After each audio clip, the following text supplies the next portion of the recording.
Okey, seterusnya kita tengok kepada BBM tibai nyamuk. Template ni pun semua dah ada dalam buku e-book tersebut.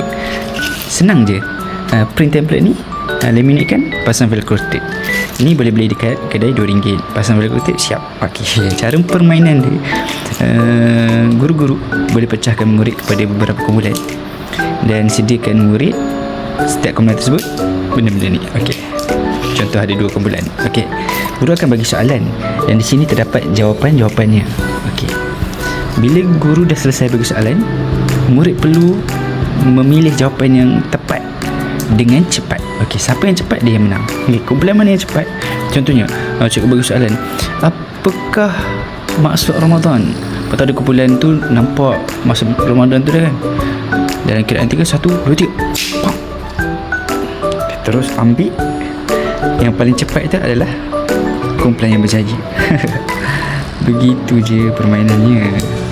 Terbaik.